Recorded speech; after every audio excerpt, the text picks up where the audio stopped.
Organisasi-organisasi regional dan global.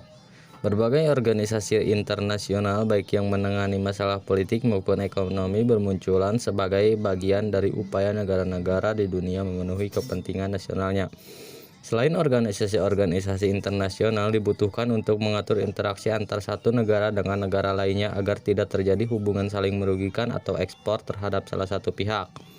Yang pertama, organisasi regional. Beberapa nama organisasi politik dan militer yang pertama adalah NATO, North Atlantic Treaty Organization. Organisasi ini didirikan oleh 3 negara yaitu Amerika Serikat, Inggris, dan Prancis pada tahun 1948.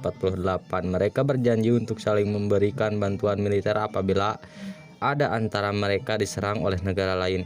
Sampai sekarang negara-negara anggota NATO yang pertama Inggris, Amerika Serikat, Portugal, Belgia, kepada Denmark, Prancis, Irlandia, Luxembourg, Belanda, Norwegia, Yunani, Turki, Jerman, Spanyol, Republik Ceko, Hungaria, Polandia, Bulgaria, Estonia, Latvia, Lituania, Romania, Slovakia, Slovenia, Kroasia, Albania, Montenegro. Yang kedua, Southeast Asia Treaty Organization atau SEATO. SEATO merupakan aliansi dari Amerika Serikat, Prancis, Inggris, Selandia Baru, Australia, Filipina, Thailand, dan Pakistan yang berbentuk pada September 1954. Meskipun mengatasnamakan Asia Tenggara sebagai wilayah kerjasamanya, tetapi hanya terdapat 2 negara Asia Tenggara yang menjadi anggotanya.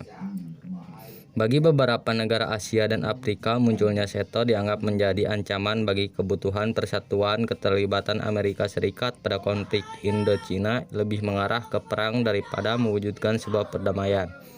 Akhirnya, meskipun memiliki tujuan yang sangat strategis, aliansi ini dibubarkan pada 1977. Yang ketiga, Pakta Warsawa.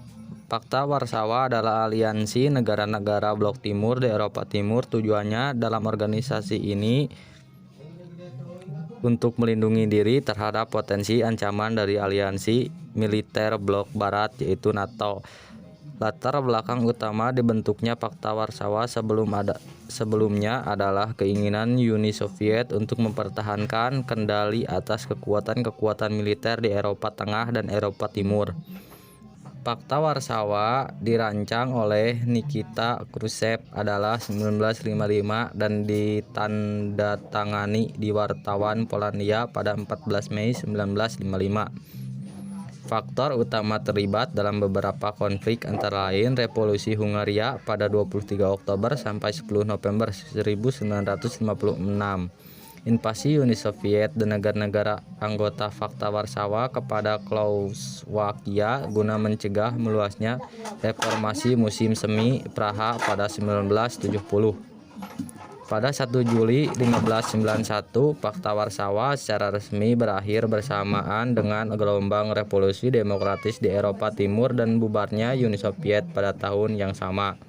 Dikarenakan yang pertama, dukungan rakyat di setiap negara anggotanya sekali-kali. Kedua, berkuasanya orang dan komunis di negara-negara anggota Uni Soviet. Ketiga, musuh-musuh terbesar yang mengancam perjanjian itu berasal dari dalam organisasi sendiri. Keempat, Moskow sendiri bahkan meninggalkan fakta tersebut. Kelima, muncul dan semakin kuat digerakkan solidaritas di Polandia. Keenam, tersingkirnya Partai Komunis Czechoslovakia. Ketujuh, jatuhnya pemimpin komunitas Bulgaria Todor Zhivkov. Kedelapan, jatuhnya pemimpin komunis Romania Nicola Ceausescu. 9. Lemahnya koordinasi dan kesatuan di antara negara-negara komunis. 10. Republik-republik yang membentuk Uni Soviet menuntut hak untuk memisahkan diri dari hal tersebut semakin meningkatkan permusuhan. Selanjutnya, Central Treaty Organization atau CENTO. CENTO atau Organisasi Paksa Sentral adalah organisasi pertahanan bersama yang dibentuk pada 24 Februari 1955 oleh Iran, Irak, Pakistan, Turki, dan Inggris. Aliansi yang terbentuk di wilayah Timur Tengah ini membentuk Pembentukannya diprakarsai oleh Amerika Serikat. Tujuannya adalah untuk menjaga keamanan Timur Tengah di ancaman komunisme. Amerika Serikat berperan hanya sebagai pemraksasa tetapi tidak menjadi anggota. Pembentukan faktor pertahanan bersama ini merupakan bagian dari strategi pemenangan komunisme Uni Soviet oleh Amerika Serikat. CENTO secara resmi dibubarkan pada 1979 setelah aliansi tersebut gagal mencegah invasi Turki ke Siprus pada 1974, disusul dengan pengunduran diri Iran dari keanggotaan aliansi akibat revolusi Iran tahun 1979. Australia, New Zealand, United States of America, ANZUS. Australia dan Selandia Baru mendesak Amerika Serikat sebagai penjunjungnya untuk membentuk suatu kerjasama militer dan pertahanan yang kesini semakin usaha untuk menjamin stabilitas regional di Asia Pasifik. Pada mulanya Amerika Serikat merasa bahwa tidak perlu untuk membentuk fakta pertahanan di kawasan Asia Pasifik. Setelah melihat pengaruh komunis yang semakin kuat di Asia, terutama setelah kemenangan kaum komunis Tiongkok dan dibesarkan dari Australia, akhirnya mereka menyetujui pembentukan fakta pertahanan di Asia Pasifik. Inisiatif ketiga negara untuk membentuk paksa pertahanan lanjut akhirnya tercapai pada 1 September 1951 di San Francisco. Adapun tujuan utama pembentukan ANZUS adalah sebagai berikut. Yang pertama, mengkoordinasi pertahanan bersama sebagai langkah awal memadukan keamanan regional di kawasan Pasifik. Yang kedua, membendung pengaruh komunisme yang dianggap sebagai agresor di wilayah Asia Pasifik. Ketiga, meningkatkan kerjasama militer untuk mencegah terjadinya agresi militer negara lain ke kawasan Pasifik. Organisasi Ekonomi South Asia Association for Regional Cooperation atau SAARC. Organisasi ini dibentuk pada tanggal 8 Desember 1985. Tujuannya dibentuk kerjasama antar anggota ini tertulis dalam piagam SAARC yang ditandatangani Dhaka, Bangladesh. Secara garis besar tujuan organisasi ini adalah untuk mewujudkan kesejahteraan dan meningkatkan kualitas hidup masyarakat di Asia Selatan. Asia Pacific Economic Cooperation (APEC). Organisasi ini didirikan pada 1989 yang bertujuan mengukuhkan pertumbuhan ekonomi dan mengeratkan komunitas negara-negara di Asia Pasifik. Sama APEC meliputi perdagangan, investasi, dan bidang ekonomi lainnya secara menyeluruh. Selama ini merupakan kerjasama yang bersifat non-politis, ditandai dengan ikut bergabungnya Hong Kong, Tiongkok, dan Taiwan yang memiliki masalah politik dengan Tiongkok. Masyarakat Ekonomi Eropa (MME). Secara umum, masyarakat ekonomi Eropa bertujuan mewujudkan integrasi ekonomi, terutama pasar bersama di antara keenam anggota pendirinya, yaitu Belgia, Prancis, Italia, Luxembourg, Belanda, dan Jerman Barat. Masyarakat ekonomi Eropa juga dikenal sebagai Common Market atau pasar bersama di negara-negara yang menggunakan bahasa Inggris. ASEAN Free Trade Area (AFTA). AFTA atau Kawasan Perdagangan Bebas ASEAN merupakan wujud dari kesepakatan negara-negara ASEAN dalam membentuk suatu kawasan perdagangan bebas. Tujuannya meningkatkan daya saing ekonomi dengan menjadikan ASEAN sebagai pusat produksi dunia serta menciptakan pasar regional bagi 500 juta penduduknya. Untuk itu, AFTA berkomitmen menghendaki menghapus tarif atau biaya masuk sebesar 0-5% dan hambatan non-tarif bagi negara-negara anggotanya. North America Free Trade Agreement (NAFTA). NAFTA atau Perjanjian Perdagangan Bebas Amerika Utara terbentuk dari hasil keinginan tiga negara untuk mewujudkan kawasan perdagangan bebas di kawasan Amerika Utara. Tujuannya membentuk AFTA. Yang pertama, meningkatkan pertumbuhan ekonomi dan kesempatan kerja melalui usaha penghapusan berbagai hambatan perdagangan. 2. Menciptakan iklim usaha untuk mendorong persaingan yang adil. 3. Meningkatkan peluang investasi dan memberikan perlindungan terhadap hak milik intelektual. 4.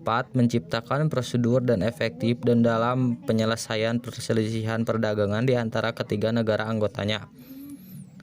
Central America Free Trade Agreement Dominican Republic (SAFTA DR) adalah perjanjian perdagangan yang bebas Amerika Tengah Republik Dominika yang disetujui antara 2003 dan 2004.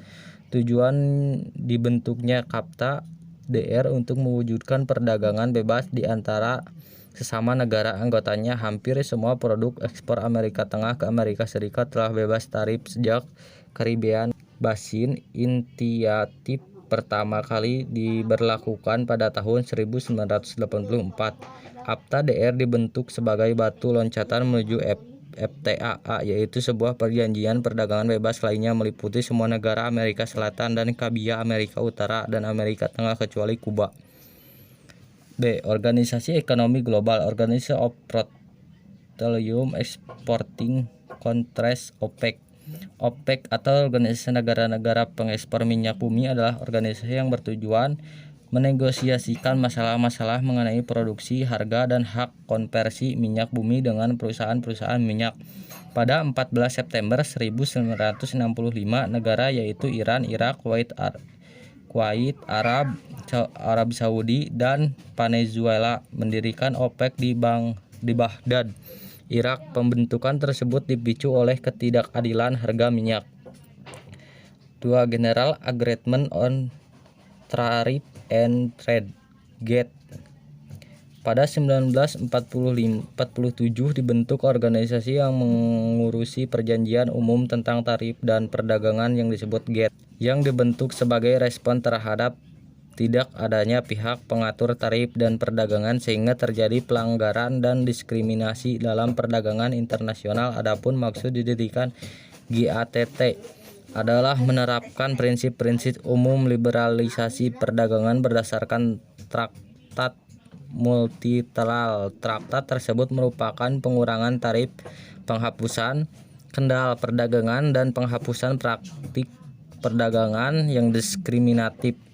GATT bertujuan menciptakan iklan perdagangan internasional yang aman dan jelas sebagai masyarakat bisnis serta menciptakan liberalisasi perdagangan yang berkelanjutan. Oleh karena itu, GATT berfungsi sebagai forum negosiasi penyelesaian sengketa dari sebagai pengatur bagi perdagangan internasional, khususnya perdagangan barang. World Trade Organization (WTO). WTO merupakan kelanjutan dari GATT. Semua kesepakatan pernyataan GATT diakui oleh WTO sejak 1 Januari 1995. WTO disahkan sebagai organisasi perdagangan dunia dengan tujuan mendorong perdagangan bebas dengan mengurangi dan menghilangkan hambatan-hambatan perdagangan seperti tarif dan notif. Penyediaan forum perundingan perdagangan internasional, menyelesaikan sengketa dagang, serta membantu kebijakan perdagangan di negara-negara anggota. Pengaruh organisasi regional dan global terhadap bangsa Indonesia. Pada beberapa organisasi yang saya bahas tadi hanya dapat satu organisasi ekonomi global, yaitu WTO. Sisanya merupakan organisasi ekonomi regional atau kawasan. Keadaan tersebut menunjukkan fakta bahwa negara-negara di seluruh dunia telah menjadi satu kekuatan pasar yang terintegrasi tanpa rintangan batas teritorial negara. Hal mendasar bagi semua organisasi ekonomi itu adalah pemberlakuan perdagangan bebas atau pasar bebas di antara negara-negara anggotanya. Dalam pasar bebas, seluruh batasan dan hambatan terdekat modal barang dan jasa dihapuskan, yang selanjutnya diserahkan kepada mekanisme pasar yang dihukum. Permintaan dan penawaran pasar bebas memungkinkan produk dari dalam negeri mengalir ke pasar internasional secara kompetitif. Sebaliknya, jika membuka peluang bagi masuknya produk-produk global ke dalam pasar negeri atau domestik, perdagangan bebas adalah sebuah tuntutan di masa kini. Peluang positif integrasi ekonomi regional dan global bagi Indonesia menurunkan mempercepat pertumbuhan ekonomi, meningkatkan pendapatan negara-negara, memperluas lapangan pekerjaan, meningkatkan kualitas produk, mendorong kreativitas, akses terhadap modal asing lebih terbuka. Tentangan sekaligus APTA, APEC, dan WTO bagi bangsa Indonesia terutama terletak pada ketidaksiapan kita menghadapi era perdagangan bebas yang ditulis oleh ketiga organisasi tersebut.